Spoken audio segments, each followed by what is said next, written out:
હરિપ્રકાશ સ્વામી દ્વારા જે વક્તવ્ય આપવામાં આવ્યું તે એકદમ વાહિયાત છે. સનાતન ધર્મના 16 સંસ્કારમાંનો એક સંસ્કાર લગ્ન છે અને તેની જે આ રીતે ટીખા ઉડાવવામાં આવી કે લગ્ન એ ફાંસો છે, વ્યવસ્થા આધારિત ફાંસો છે કે પેલો ફાંસો છે, શું સાબિત કરવા માંગો છો? સંસારની આ પરંપરા તૂટી જાય તો સૃષ્ટિના સર્જનહારની વાતને ઠેકડી ઉડાડવાની વાતો છે. અને રામથી માંડીને કૃષ્ણથી માંડીને બધાએ જ લગ્ન કરેલા છે ભાઈ. જેના નામે રોટલા ખાઓ છો ને તેના જીવન ચરિત્ર પર પણ તમે ડાયરેક્ટ ઇનડાયરેક્ટ ઠેકડી ઉડાડો છો. આ ચલાવી લેવામાં નહીં આવે. આ બાબતે વિરોધ પણ થશે અને સાથે સાથે સમાજમાં દરેક લોકોએ આ બાબતે જાગવું જોઈએ. આટલી લોકો સાંભળે અને તાળી પાડે એ યોગ્ય નથી. कौन है ये लोग, कहां से आते हैं?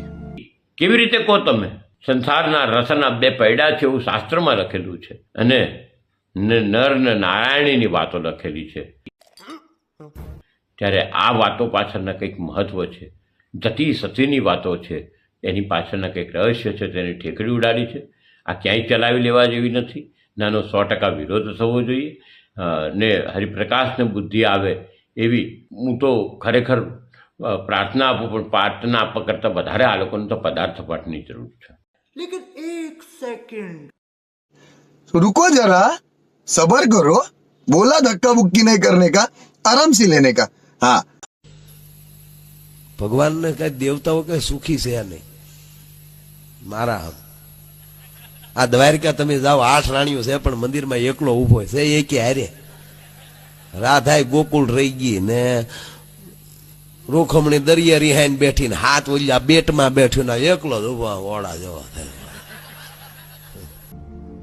कहां से आते हैं? આપણે પગે લાગી થાય ઓલીને કેને આવે હા. जो कुछ तो कर रहा है ठीक नहीं कर रहा है.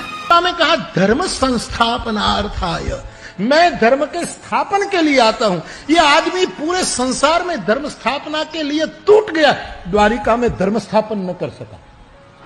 Fail, totally fail. I don't like this. क्या चाहिए हमें? मोहब्बत से रहो, प्यार से रहो, सेतु बनाओ, एक रहो. यही तो चाहिए.